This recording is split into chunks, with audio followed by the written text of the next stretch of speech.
Marco Aurelio, el mejor de los príncipes. El título, el mejor de los príncipes, fue otorgado por el Senado, que le llamó a sí mismo, Marco Aurelio, un monstruo de virtud. A quien conocemos hoy como Marco Aurelio, nació el sexto día del calendario de mayo del año 121 de nuestra era después de Cristo. Pertenecía a una familia de la nobleza romana cuyos antepasados habían ocupado en varias ocasiones el consulado, la máxima magistratura de Roma. Su padre, Annio Vero, murió siendo pretor cuando Marco era niño, por lo que su abuelo, del mismo nombre, se hizo cargo de su educación. El futuro heredero del imperio se interesó por la filosofía siendo aún un niño gracias a algunos profesores que le introdujeron en la lectura de algunos de los filósofos estoicos. En el libro primero de la única obra suya que escribió, Las Meditaciones, se muestra agradecido especialmente con Junio Rústico, filósofo estoico que le regaló un ejemplar de las disertaciones de Epicteto y con Claudio Severo, que le enseñó que el gobierno debe basarse en la libertad de expresión y la igualdad ante la ley y que el gobierno del Principado debe respetar sobre todo la libertad de sus súbditos. Junto a la filosofía, cultivó también las habilidades retóricas con el sofista Herodes Ático y con el rétor latino Marco Cornelio Frontón, cuya relación conocemos muy bien tras el descubrimiento de la correspondencia entre ambos a principios del siglo XIX. A los 12 años comenzó a vestirse como los filósofos, usaba el manto griego, más tosco que el romano, y solía acostarse en el suelo, hábito este que hubo de cambiar, ante la insistencia de su madre, por un lecho cubierto con pieles. Desde muy pronto el emperador Adriano se había mostrado interesado por este niño sencillo y apegado a los estudios. La simpatía que sintió por él fue tal que persuadió a su sucesor, el César Antonino Pío, para que adoptara, políticamente, a Marco Aurelio y le ofreciera a su hija Faustina como esposa. Durante el principado de Antonino Pío, colaboró con su padrastro político en algunas labores de gobierno, ocupando en varias ocasiones el consulado. Sin embargo, su carácter no se interesó por la formación militar y apenas salió de Italia. Profundamente piadoso, su administración se caracterizó por la recuperación de las antiguas tradiciones de los romanos. A su vez, fue consciente de la importancia de facilitar a los esclavos la máxima cantidad posible de oportunidades para conseguir la libertad y favoreció las instituciones de ayuda a huérfanos. En el año 166 de nuestra era, 5 años después de convertirse en emperador, se produjo la invasión de la zona oriental del imperio por parte del pueblo de los partos. Desde ese momento y hasta el final de su vida, Marco Aurelio hubo de convertirse en el caudillo militar que había evitado ser. La pacificación de las fronteras orientales fue un éxito, pero el regreso de las tropas a Roma trajo consigo una epidemia de peste bubónica devastadora. En el año 175 después de Cristo, Avidio Casio, que ocupaba el cargo de gobernador de Siria, se declaró emperador de la parte oriental del imperio. Dion Casio, historiador romano del siglo II de nuestra era, nos transmite que Faustina, la esposa de Marco Aurelio, alentó la rebelión. Tras unos meses inciertos, el rebelde fue asesinado por un centurión y su cabeza presentada al emperador como prueba de su muerte. Marco Aurelio rechazó verla y se ocupó de que la correspondencia del gobernador sublevado fuese quemada al instante, quizá para no dejar pruebas de la implicación de su esposa en la rebelión. Faustina la menor. Vivimos por un instante, solo para caer en el completo olvido y el vacío infinito de tiempo de esta parte de nuestra existencia. Meditaciones. Annia Galeria Faustina, llamada Faustina la Menor, fue la única hija de Antonino Pío XVI, el emperador de Roma, y de Faustina la Mayor, madre de esta. El matrimonio tuvo varios hijos además de la pequeña, pero todos murieron. A pesar de ello, la pequeña estaba destinada a ser emperatriz. Cuentan los historiadores de la época que era una mujer latina de gran belleza, llegando a ser el referente en el que las niñas del imperio se miraban. De hecho, en los ajuares funerarios hispanos se incluían pequeños bustos de terracota que la representaban, y que eran elementos de emulación del universo femenino que se deseaba. Con apenas 8 años de edad fue prometida con Lucio Vero, hijo adoptivo de Adriano y esperado emperador, pero su madre, Faustina la Mayor, tenía claro que el destino de su hija iría unido al de su sobrino, Marco Aurelio. Así que intentó por todos los medios convencer a su esposo Antonino para casarla con su primo hermano que, huérfano de padre prematuramente, fue quien asumió su educación. A él le agradecerá más tarde su educación virtuosa en la austeridad, en la sencillez y en la honradez incuestionable. La buena armonía que existía entre Antonino y Marco quedó patente en los más de 20 años que compartieron el cargo de emperador y heredero. En primer lugar, Antonino había perdido a sus 2 hijos varones y veía en Marco Aurelio, no ya a su sobrino, yerno, sino a su propio hijo. En el año 145 se casaron, él tenía 24 años y ella 15, 2 años después de su matrimonio, nació el primero de sus 13 hijos, de los cuales la mayoría murieron en la niñez. En una ocasión la emperatriz parió gemelos, uno de esos gemelos, sería el terrible emperador Cómodo.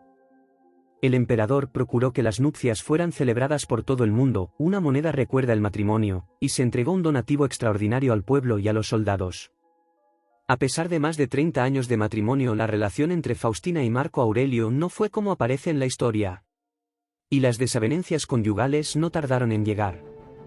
Marco Aurelio, gran mujeriego en su juventud, cuando escasamente se ganaba la vida como maestro de filosofía moral en la isla de Rodas, ya le conocían demasiado bien las enamoradas de Roma.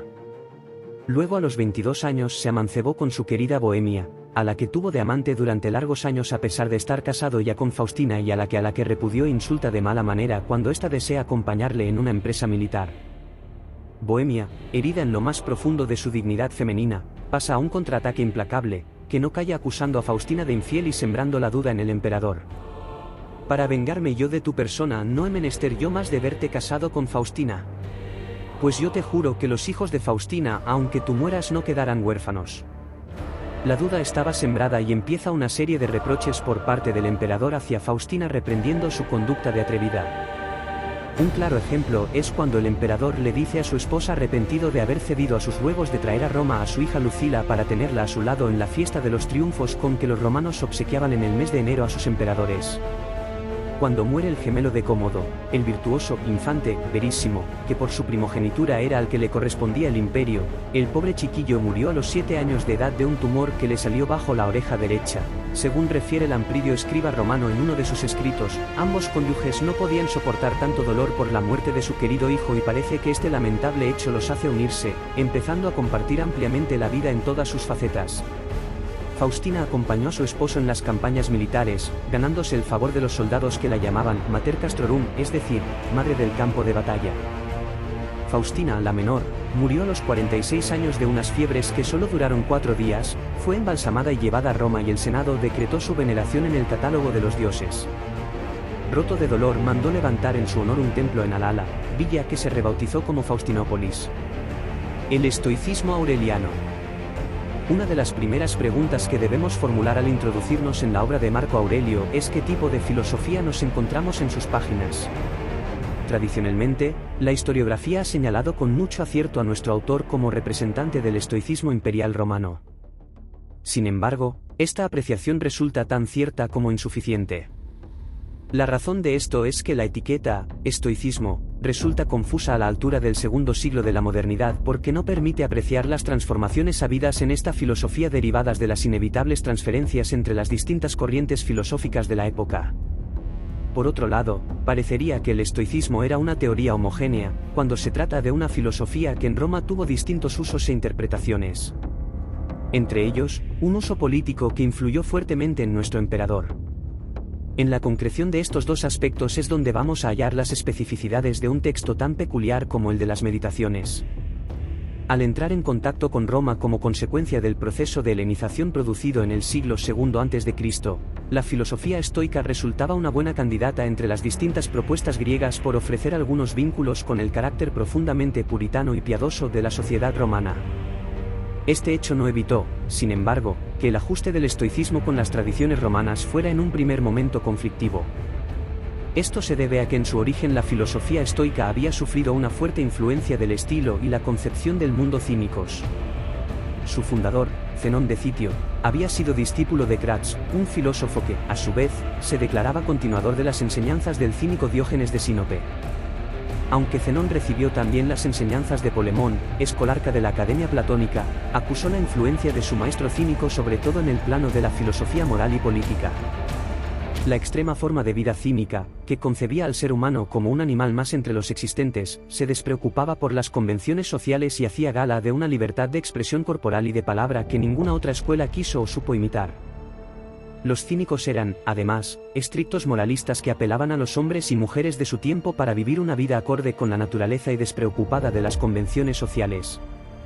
En una obra que trataba de dar respuesta a la República de Platón, Zenón planteaba una ciudad de sabios en la que los valores estoicos, muy impregnados de estos elementos cínicos, constituían el ideal de vida buena.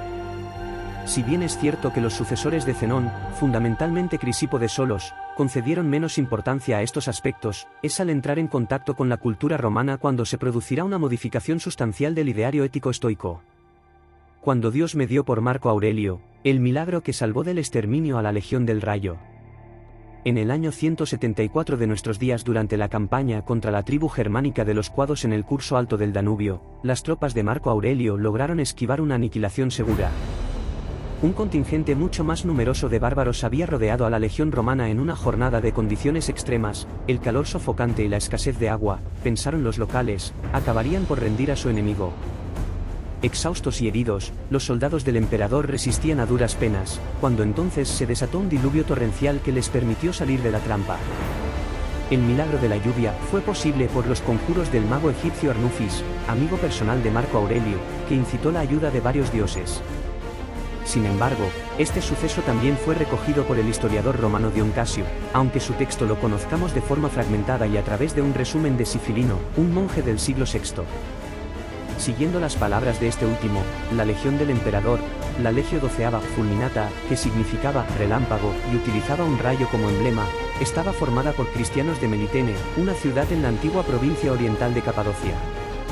Un oficial le dijo a Marco Aurelio, cuando el desastre ya parecía imposible de evitar, que esos hombres podían conseguir cualquier cosa con sus oraciones. El César, ante la falta de alternativas, les pidió que rezaran y entonces apareció la lluvia, como la intermediación del dios cristiano.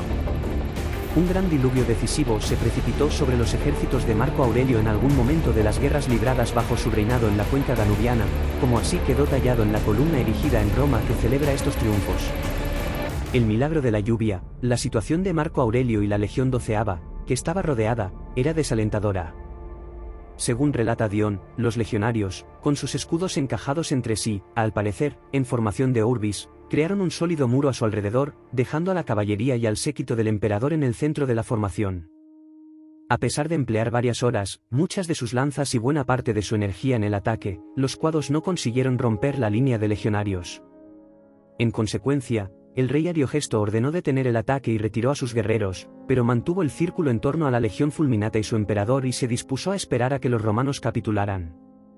Porque Marco Aurelio y la legión fulminata se hallaban en una situación lastimosa, por la fatiga, las heridas, el calor del sol y la sed que tenían.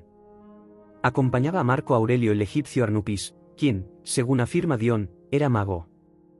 En aquel momento, Arnupis empezó a entonar unos cánticos a diversas deidades, y en especial al equivalente egipcio de Mercurio, el dios del aire, pidiendo que interviniera en nombre del emperador y sus tropas. Poco tiempo después, aparecieron unas nubes grises en el cielo y empezó a caer una fuerte lluvia. Al principio, todos levantaron las caras y recibieron el agua en la boca. Después, algunos extendieron sus escudos y algunos sus cascos, para recogerla. Las tropas romanas no solo bebieron grandes cantidades de agua de lluvia, sino que también se la dieron a sus caballos.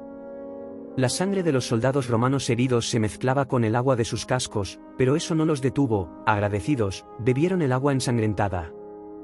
Los cuados, viendo que los romanos se habían concentrado en calmar su sed, cargaron de repente contra la línea de legionarios.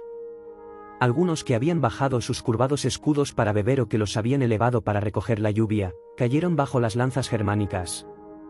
Cuando los cuados se abalanzaron para iniciar el combate cuerpo a cuerpo, la defensa romana carecía de solidez. Sin embargo, la intensidad de la tormenta se incrementó y ahora el granizo empezó a golpear a ambos ejércitos, cayendo como piedras lanzadas con ondas.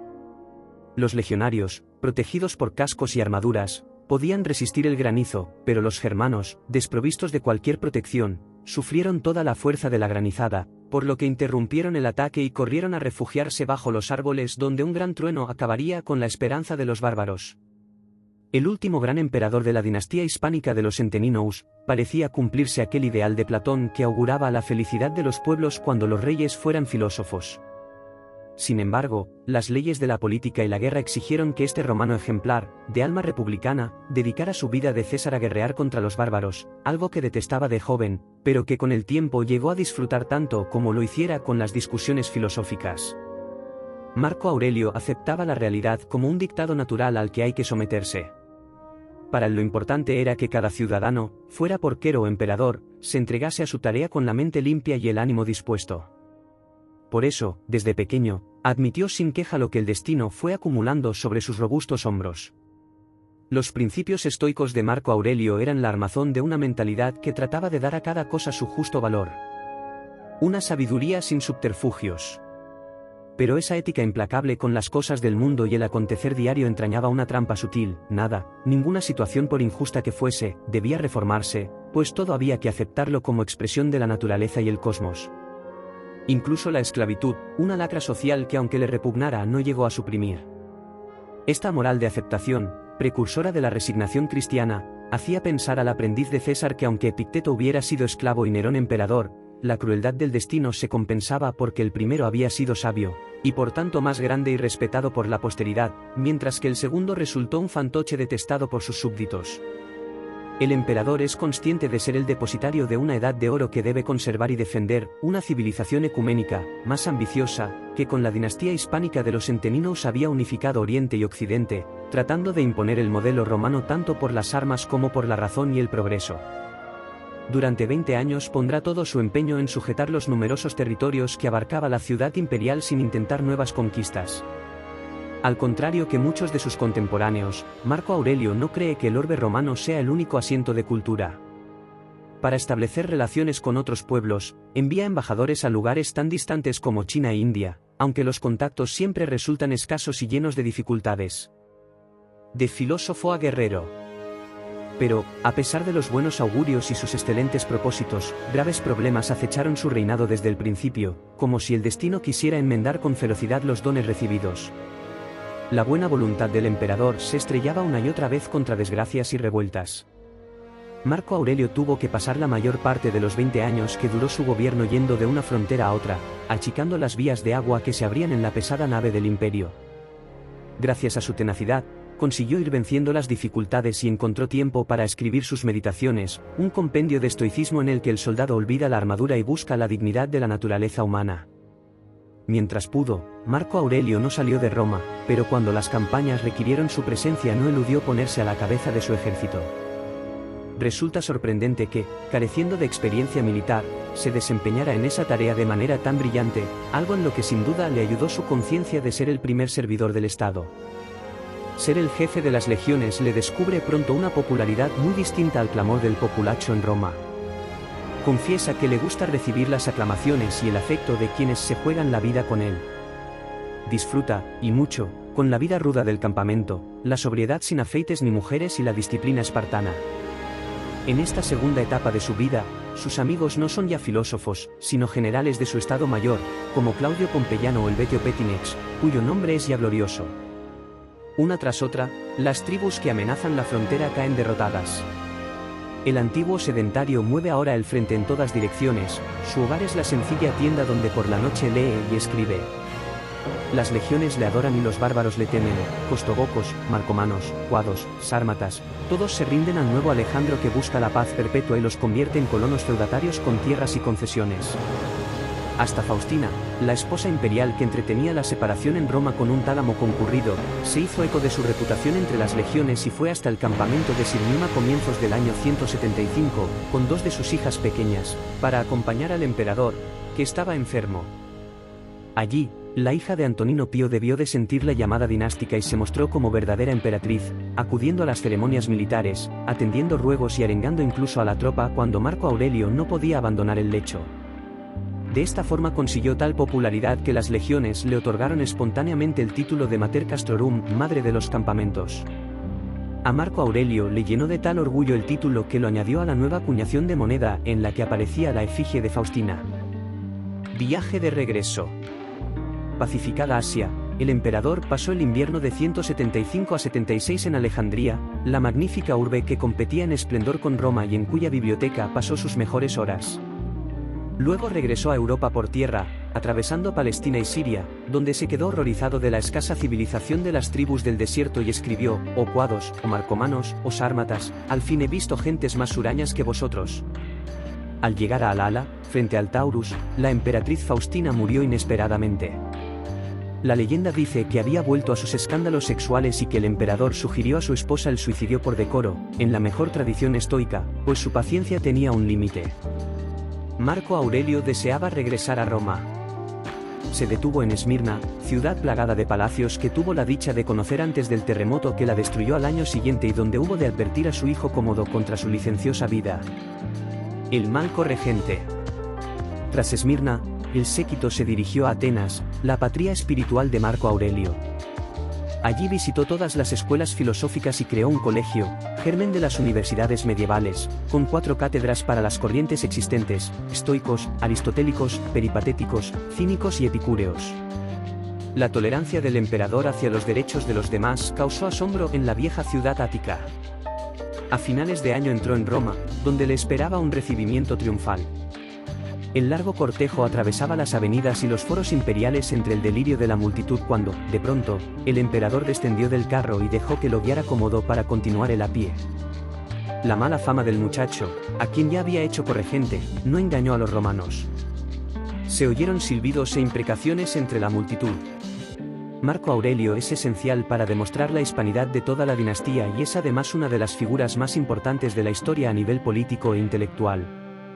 La figura de Marco Aurelio queda como una de las más brillantes de la historia, tanto desde el punto de vista político como intelectual, y es inspirador, espejo de príncipes, es decir, modelo de buen gobernante, reflejo de las virtudes que debe poseer un buen estadista.